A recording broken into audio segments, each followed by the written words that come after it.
Ente izin nanya, bagaimana kita menjaga diri saat berpisah dengan orang tua, kayak bisa tetap di jalan benar pas nanti di luar.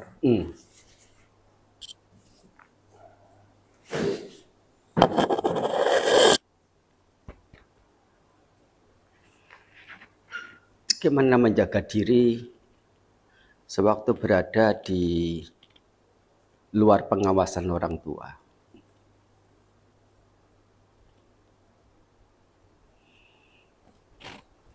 Saya beritahu ya, orang itu sesungguhnya punya tanggung jawab pada dirinya sendiri. Dan memang orang tua itu membimbing, mengarahkan, mendidik. Tapi utamanya adalah diri sendiri. Kita dididik, kadang dipukuli, kadang dimarahi, kadang diomeli, kadang disindir, kadang dihukum. Semuanya itu adalah upaya agar kita menjadi dewasa dalam sisi pemikiran ya. Ada semangat, juang, ada kesungguhan hati dalam melakukan hal-hal yang mestinya dilakukan, dan sebagainya, dan sebagainya.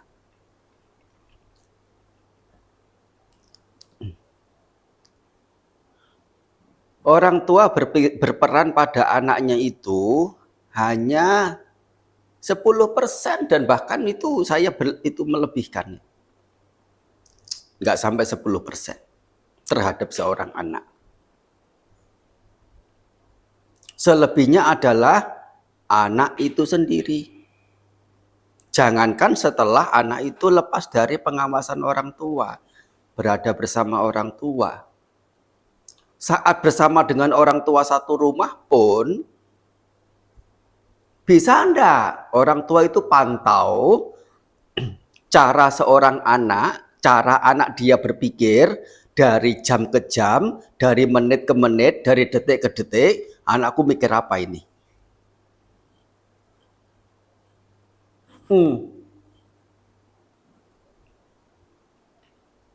Nggak akan mungkin.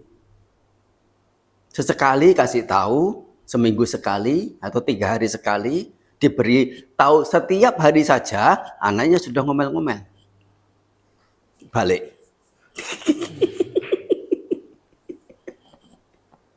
Betul enggak?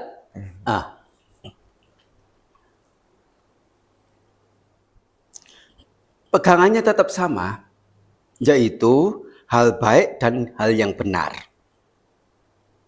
Hanya perlu penekanan di sini, yang disebut baik, baik menurut siapa? Yang disebut benar, benar menurut siapa? Baik benar menurut saya, menurut Anda, menurut dia, menurut kebanyakan orang, apalagi sekelompok orang. Yang mana? Yang mana istilah atau keberadaan baik benar itu ternyata tidak jarang itu berseberangan antar satu sama lain.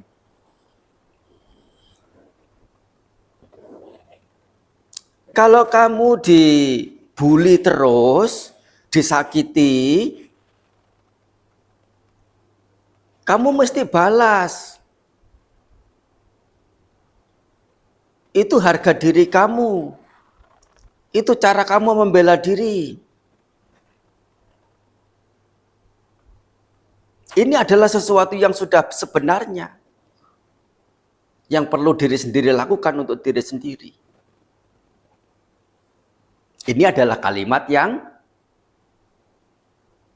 dianggap oleh sebagian masyarakat sebagai hal yang benar. Tapi apakah sudah benar secara orang lain atau secara pihak lain? Punya pemikiran. Tidak semua baik, tidak semua benar, itu bisa diakomodir atau bisa diterima oleh pihak yang lain.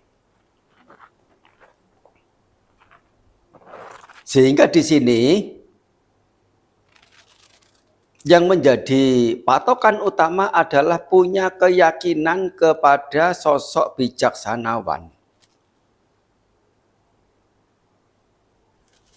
Apa yang orang bijaksana itu katakan baik, benar, meskipun kita tidak paham, meskipun kita tidak setuju, meskipun kita tidak mau, kita harus paksakan diri mengikuti.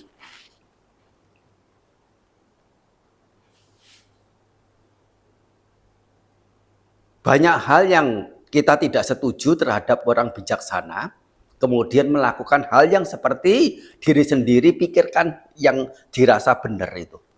Akhirnya mendapati celaka, mendapati kerugian, mendapati keterpurukan.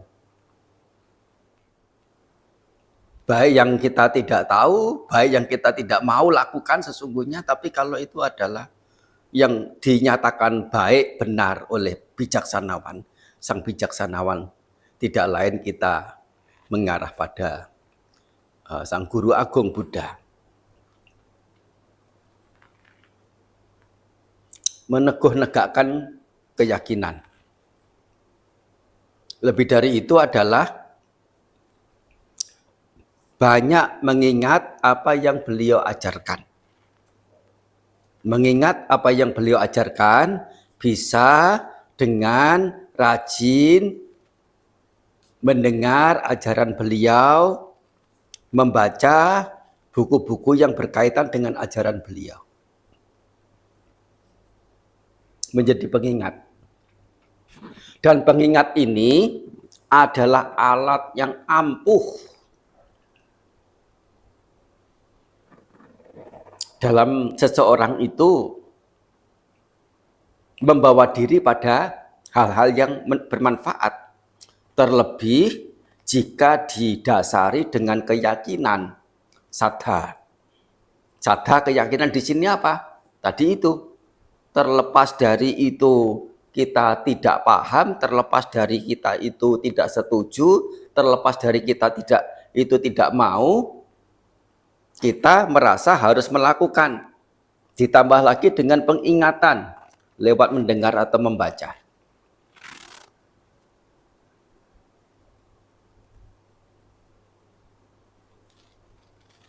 Permisi bicara ya.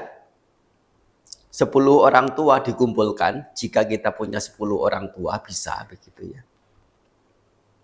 Nasihat, ajaran, petuah, petunjuk apa dan sebagainya itu nggak bisa dibandingkan dengan Sang Guru Agung. Punya ajaran, punya standar tentang kebaikan kebenaran. Ini bukan meremehkan yang namanya sosok orang tua. Soalnya tidak sedikit orang tua mengajar juga kurang benar, belum benar, atau bahkan tidak benar. Goblok kamu, punya kesempatan curang kok tidak mau melakukan. Dan itu sudah menjadi ungkapan, semacam ungkapan di masyarakat. Ada celah melakukan kecurangan, tidak mau melakukan, itu kedunguan. Dan itu satu contoh yang nyata antara apa yang disebut dengan standar awam dalam mengerti kebaikan kebenaran atau hal yang patut untuk seseorang, ya,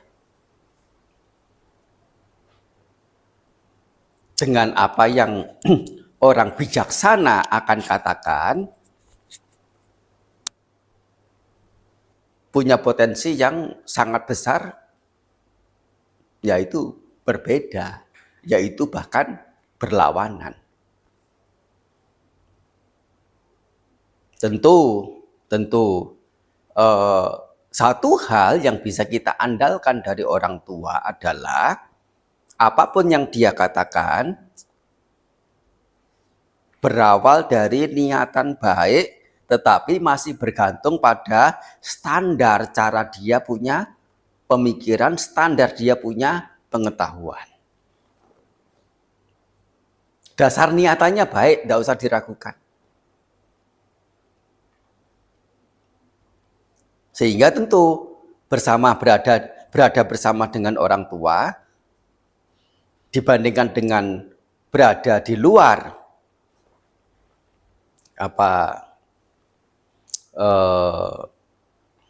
pengawasan lah atau kebersamaan dengan orang tua, tentu bersama dengan orang tua itu lebih nyaman, lebih safe, lebih aman, lebih enak juga.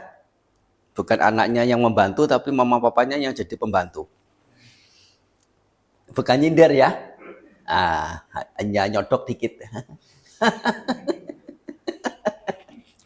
Tapi kalau terus-terusan seperti itu, kedepannya itu tidak baik untuk diri anak itu kalau terlalu bergantung. Tidak bisa mandiri, tidak punya kreativitas, tidak punya inisiatif, tidak punya tanggung jawab, tidak punya prinsip, tidak punya disiplin, tidak punya komitmen. Kira-kira orang seperti ini punya potensi berhasil tidak?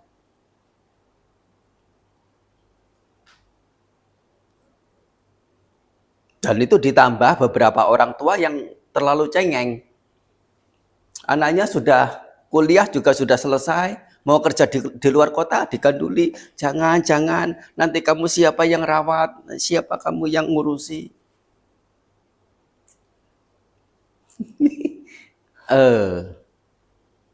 Padahal di balik itu ya papa mama masih pengen punya mainan gitu. Merasa sepi kalau ditinggal anaknya. Sorry ya, bukan nyinggung ya, nyodok dikit.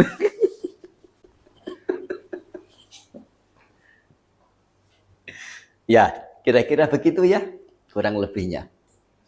Nah,